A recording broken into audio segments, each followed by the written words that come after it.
All right, Stevie, how are you feeling? Good, yeah. Just got here last night. Got here a little bit later, but yeah, it feels weird that it's cutting weight day. Well, tonight, and weigh-ins are tomorrow. But yeah, it feels good. It means less time just hanging about the hotel, and yeah, I'm feeling good.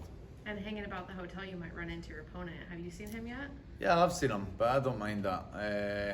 I actually like seeing them before. I'd rather see them, and because I'm feeling good and confident for this fight. So So we just had him in here. We just had him in here, and he talked a little bit of trash again. He says he heard your interview. He says that you're still clout chasing. He says he's better looking, and he says you have bad knees. Wondering if you could comment on that. my knees are actually great. So I don't know if it's on camera, but look how good my knees look.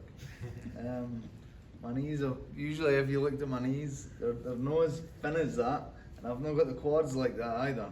So yeah, my knees are actually good. They're the best they've been in a while. But I didn't understand why he keeps saying clout chasing. He's got 10,000 followers on social media. And like, yeah, maybe the diehard fans know who he is, Clay Collard, but he's not a big fighter. Like, I just beat Anthony Bettis twice last year. Who the fuck is Clay Collard? In terms of like the world knowing him. So I really didn't understand where he's getting that from. I've got double the amount of followers as him on social media. Do you feel like you're the most dangerous fighter you've ever been? You obviously have, no points coming in, so you've got to have you've got that like pressure of performing. And you also have everything that's going on with your family and your daughter, and you've got extra motivation. Do you feel like you're more dangerous because of that? Yeah, he's ended up with the wrong time to fight me. Honestly, I'm gonna come and fucking take his head off. I've been motivated as ever. Probably more motivated than I've ever been. Just with everything that's going on, the fact this could be potentially my last ever fight, he better believe he's getting the best Stevie Ray that there is, and yeah, I'm coming for him. Are you considering retirement? Yeah, I think this is my last year of fighting. So, obviously I'm hoping to qualify for the playoffs and keep fighting, but if obviously I didn't qualify, then technically I don't have a fight in line. I would like to fight another fight later this year. I'd like to get on one of the UK cards. The Dublin card is like one that I would like to get on. Yeah, a little bit. I've been doing it 14 years. I go back and forth because like this week I've been like, I'm in good spirits. My weight's good. I'm enjoying life. But it's all the downsides to it, it's having to, especially the tournaments, back-to-back fights. And even though I'm not the biggest lightweight, it's the diet that does it for me. So if I did do it next year, I'd maybe just do welterweight. Even though I'd be like a small welterweight, I'd at least be able to enjoy the food. Because you have to diet quite a lot to make the 155. So there's been some rumors that the PFL may buy Bellator. I'm wondering if you have any thoughts on that, or if there's somebody in Bellator you'd like to fight. To be honest, I'm at a point where like I just want to fight big names, or obviously if it's a big opportunity, like this one's a big opportunity. I'm fighting Clay Collard, even though I wouldn't say he's a big name. But it's a potentially winning $1 million, so that's where the motivation is. But yeah, I'm a gamer. I'd like to fight guys like Jake Paul, guys that are big names. But yeah, we'll see. It all depends on what happens this next fight. Because if I win and qualify, then obviously I'm fighting again in 6 weeks or whatever it is. If I win and don't qualify, then I didn't really know what happens there. And if I lose, it'll be the first time I've ever lost 3 fights in a row, ever. So yeah, it kind of depends on what happens this fight. Last question for me: what's your final four going into the playoffs? Who do you think it's going to The be? final four, I think, is going to be Olivia, Bruno, Schultz, and me. Thank you. Hopefully, I think it's a fight for the 4th place. I'm hoping Schultz beats Manfield. I think Bruno's going to beat Martinez. I think Olivier will win his fight. I think Burgos will beat Nishikawa. And is that it? There's one more. There's one more, but I can't remember. And then I'm obviously hoping to beat Clay. Thank you. Right here, Maddie with Fight Bananas. How you doing? Yeah, I'm good. How are you? So you've been vocal about motivation. It sounds like you're more motivated than ever, but you also spoke about after your loss against OAM, you were struggling to find motivation. So how did you pull yourself out of that dark place to keep going? Yeah, I mean the last fight camp was pretty rubbish. I mean I started the fight camp low motivation, but a bit depressed maybe still. Yeah, I ended up in the hospital. I had MRSA. I was on IV antibiotics for 2 weeks. Had a big infection in my knee. Obviously kept it quiet, never said anything. And the fight was rubbish as well, frustrating. So yeah, I mean, the first fight's always the hardest fight of the season. You know, it's enjoying yourself over Christmas and stuff. The big weight cut. I had like 50 pounds to lose.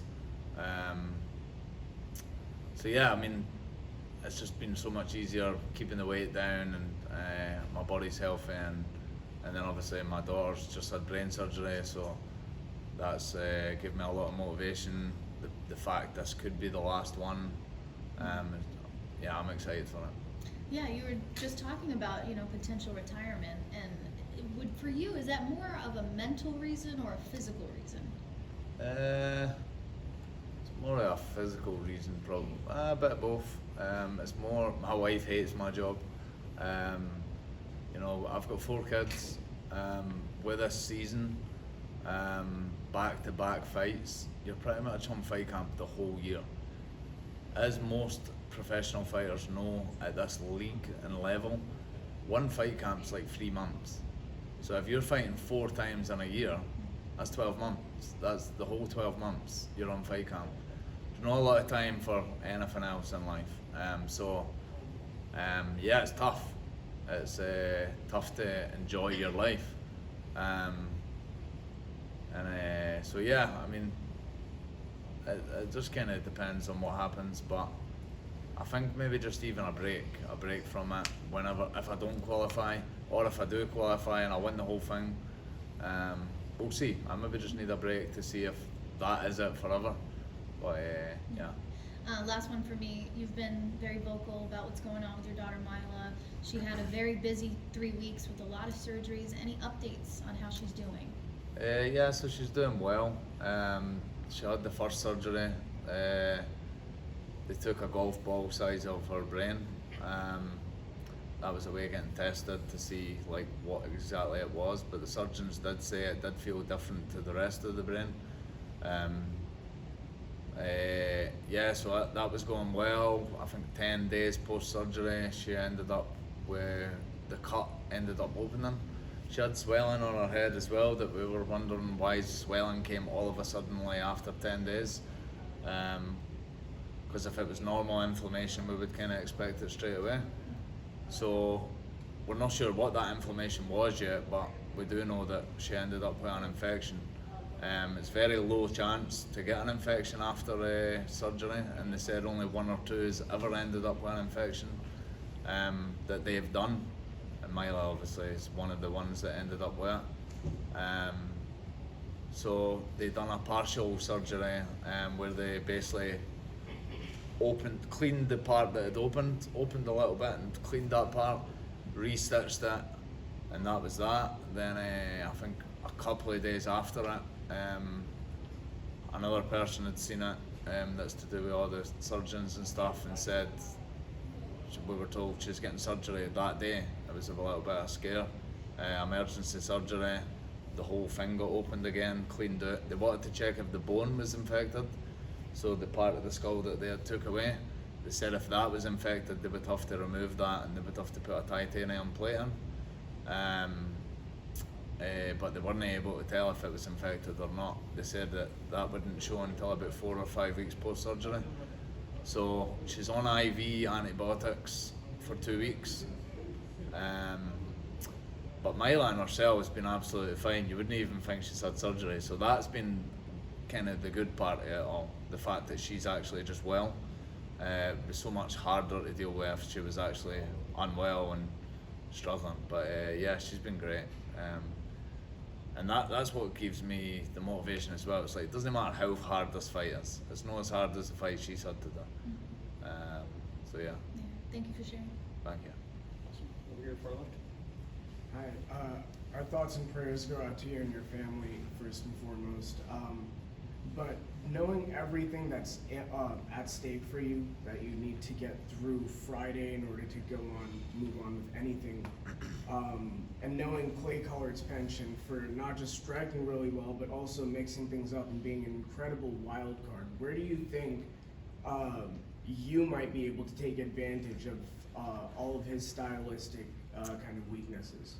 Yeah, he's a little bit one of those fighters that's a little bit unorthodox. So he throws random stuff, I would say. Like, predominantly he boxes. Obviously he's a volume puncher, so he's not got, I wouldn't say he's got that one shot knockout like worry where like he's got a huge big right hand or something, but he is obviously technical and he comes with a lot of volume and pressure. But yeah, he doesn't look that dangerous in terms of getting stopped, you know, with a submission or a shot. Yeah, he's just a bit unorthodox. He'll throw a random knee or kick. He looks tough. He looks like he might be tough to finish. That being said, I believe in my skills. I believe I could knock him out. I think I hit harder than him. I think I'm stronger than him. I've got a lot better grappling than him. We'll see what happens. I mean, it's an MMA fight. If I go in and take him down and submit him, or I go in there and knock him out, I believe I can win on the feet and on the ground. So that kind of goes into my next question, which is, do you expect the fight to go to the ground at all, or do you think it's going to be more of a striking matchup between you guys? I think it's possibly going to be more of a striking match, but you never know. You never know sometimes. I'm prepared for everything. Like, even though he comes to strike, he might try and... He said he has been working his grappling a lot the last year. I watched some old interviews and he said he had been working a lot of grappling. I noticed he'd been mucking around with some judo as well. So, you can't ever underestimate a fighter. And that's in terms of everything. So you never know, he might come in and take me down, try and surprise me. But one thing that I am confident in, and that's that I know I could beat him. My last question. When you were getting ready for the fight, did you see any weaknesses in like film study or anything that you thought you could exploit today and or this week and make use of? Film study as in like his old fights? Yeah. To be honest, not really. I mean, I seem to do well against the style that he is. He's very similar to Anthony Pettis. He's a good striker. He's not a huge puncher. He's maybe tricky at some submissions. So even though he's not a grappler, he's maybe got a couple of submissions that he's good at. And yeah, I think that type of style I do well against, as I shown against beating Pettis twice. Thank you. Okay. So obviously last time we saw you in Atlanta, a lot of people wrote you off, so you weren't going to make the playoffs, but you got the points you needed to and you snuck in. Does it kind of feel like this time around history's kind of gearing to repeat itself, or you're kind of in the same position? Hopefully it's deja vu all over again. Because yeah, it was June 24th last year in Atlanta, where I had to get a finish to qualify. It's like skip forward a year, 23rd this time. Same arena, different opponent obviously, but yeah, I need the same result. So it gives me confidence knowing that obviously I could do it. I done it last year, and it is possible. And I believe in myself, and I know I could do it. So we'll see on Friday. And then the last one for me. Obviously, you didn't get the result you wanted to last fight, but I'm curious, with the point system, does it kind of make it a little easier to process knowing that all your other lightweight fighters kind of left the door open and no one kind of had that defining win? They're all 3 points. Yeah, it's always good. Like when last year, Pettis had 6, so he was the only guy that got a first round finish. Manfield had 4, and I still qualified. With that going on, this time all of them only have 3.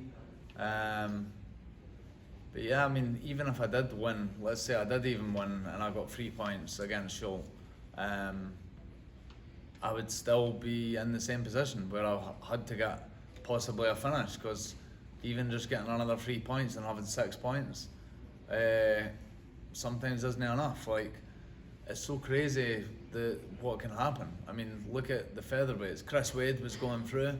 All he needed was Brendan. He needed Brendan to lose, and as long as it wasn't in the first round before his fight, and then obviously look what happened. That guy beat Brendan, and then he's going through. So that's what makes it exciting. I think it's genius what the PFL have done with this system, and it's exciting for not only the fans but the fighters as well. Because if it was just a case of when you lose you're out, then we wouldn't be in this position.